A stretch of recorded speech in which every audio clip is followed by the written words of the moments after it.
Alright, let's dive into something that's been on my mind lately. Willem Dafoe's latest project, late fame, and his incredible career trajectory. But here's the thing, this isn't just another movie breakdown.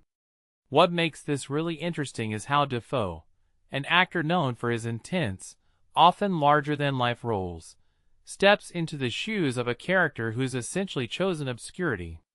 Ed Saxberger, a former poet-turned-postal worker, is the opposite of what we've come to expect from Dafoe. And personally, I think that's where the magic lies. It's like watching a lion decide to nap in a hammock instead of hunting. It's unexpected, and it forces you to see the actor in a whole new light. Now, let's talk about the core of late fame. Ed's decision to walk away from his art is fascinating, especially when you consider Dafoe's own career. Here's a guy who's been in the game since the 1970s, from experimental theater to blockbuster films. But Ed? He's content with his quiet life, until, of course, the past comes knocking. What many people don't realize is that this tension between ambition and contentment is something Dafoe himself has navigated. In the interview, he mentions knowing artists who burned bright, but eventually chose a different path. It's not about failure, it's about finding peace. And that's a perspective that's often missing in our hustle-obsessed culture.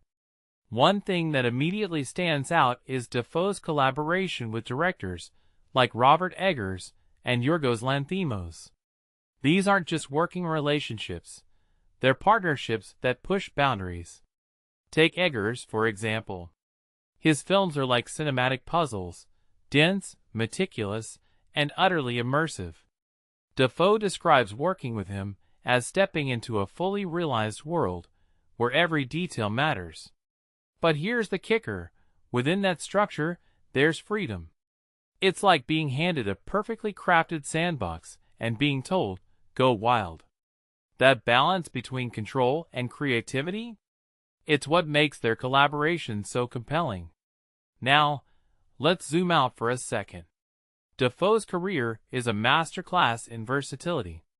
He's done indie darlings like The Florida Project, blockbusters like Spider-Man, and now this introspective character study. What this really suggests is that he's not just an actor, he's a chameleon who thrives on challenge. In my opinion, that's what separates the greats from the good.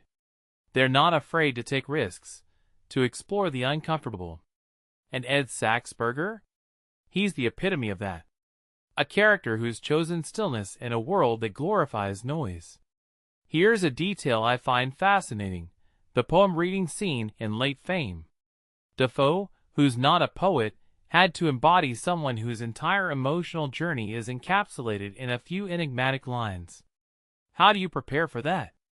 According to him, it was a collaborative effort. Director Kent Jones wrote the poem, but Dafoe added personal touches to make it his own. If you take a step back and think about it, that's acting in a nutshell, taking something external and making it deeply internal. It's not just about delivering lines, it's about finding the truth within them. This raises a deeper question. Why do we find characters like Ed Saxberger so compelling?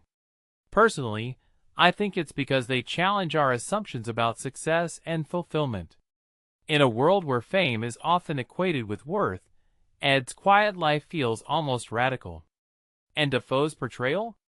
It's a reminder that sometimes the most interesting stories are the ones that don't shout for attention.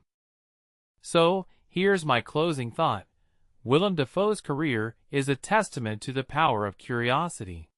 Whether he's working with Eggers, Lanthimos, or anyone else, he's always seeking something new. And Late Fame? It's not just a movie, it's an invitation to rethink what we value. So next time you're chasing the next big thing, maybe take a page from Ed Saxberger's book. Sometimes, the most meaningful moments are the ones we choose to step away from. What do you think? Let me know in